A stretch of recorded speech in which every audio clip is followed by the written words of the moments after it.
اطلبي اي امنيه وانا اقسم بالله ان شاء الله باذن الله هعملها لك دلوقتي. انت من حضرتك؟ ايه؟ انت من حضرتك؟ انا اسمي اسامه الحداد، عندي صفحه على الفيسبوك اسمها اسامه احمد. ايوه. بتبيعي يا حبيبتي؟ نبيل وفور. بس مش معايا فور النهارده والله. ايه؟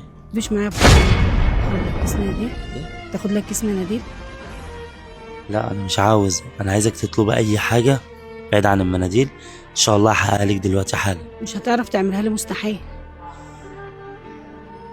ليه كده بتقولي كده؟ عشان هي حاجه صعبه. ممكن اعرف ايه هي الامنيه طيب اللي انت عاوزاها؟ عايزه اولادي في حضني. ولادك في حضنك؟ ايوه.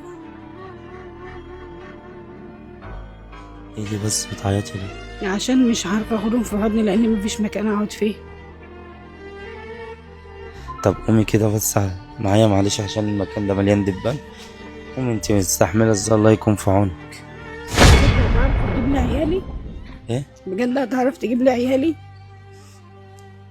انت منين يا حاجه؟ انا من عزب النهضه، بس انا قاعده في الثانيه دلوقتي، بس بلف بمناديل. المكان اماكن دي فين؟ مثلا. تبع دمياط؟ اه. دمياط صح؟ اه. تبع الشعر عزب النهضه. انت بتلف بالمناديل؟ اه بلف بالمناديل، وكنت قاعده مع عيالي وبربيهم، وكنت جوزي محبوس، كان محبوس وما طلع مشاني من البيت بسبب واحده تانية. التانية ديتي جابها وقال لي مالكيش مكان في البيت، كل ما حد يروح له يقول له انا ما اعرفش ربنا. استغفر الله العظيم، يعني مراته وعياله عشان واحده تانية؟ ايوه. طب وعياله فين؟ عيالي معاه. هما مش عايزين يجوا معاكي؟ لا عايزين يجوا معايا. طب ايه اللي منعهم؟ ابوهم. طب انت اصلا يعني في مكان بتنامي فيه؟ ايوه قاعده عند واحده ست كبيره اسمها الحاجه عايده. بتراعي يعني؟ يعني برعاها، وبرضه هي كشفالي وتعبانه.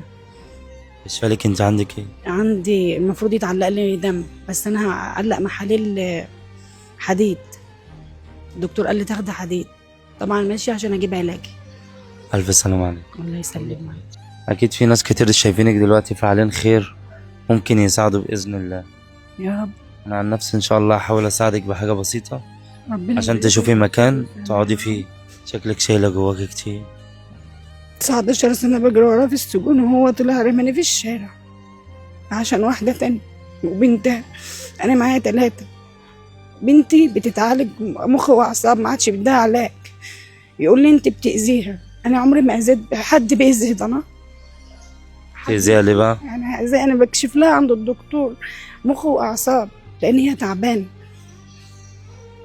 حالتها النفسيه تعبانه. يعني هي كانت اذكى بنت عندي، عيت لوحدها كده.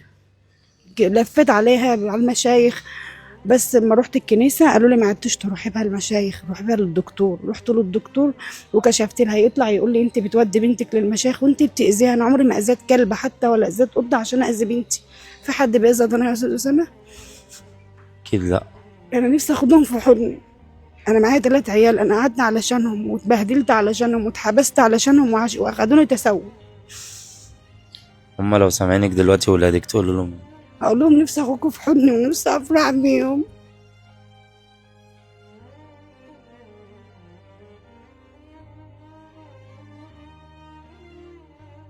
وحشوكي؟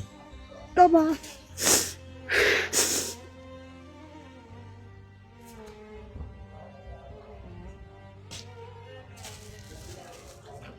شهر ما عادتش بتاخد علاجها خالص.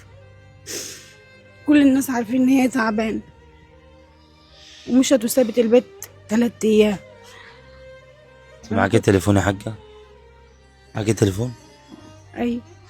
طيب انا هاخد رقمك، أيوة. هنحطه للناس وان شاء الله في ناس هتساعدك باللي ربنا يقدرهم عليه. انا نفسي بس في حته تسترنا انا وبناتي وابني، بس مش عايزه حاجه، بس انا خايفه ما يدينيش عيالي. هيدوها لك ان شاء الله. يا رب. يا رب. الاب لو سمعني ما تحرمش العيال من امهم بالله عليك، وربنا يهديك لنفسك. انا صورت كل ده، موافق ان انا ازيع؟ ايوه زيو. صلى على النبي واعملوا مشاركه الفيديو. السلام عليكم.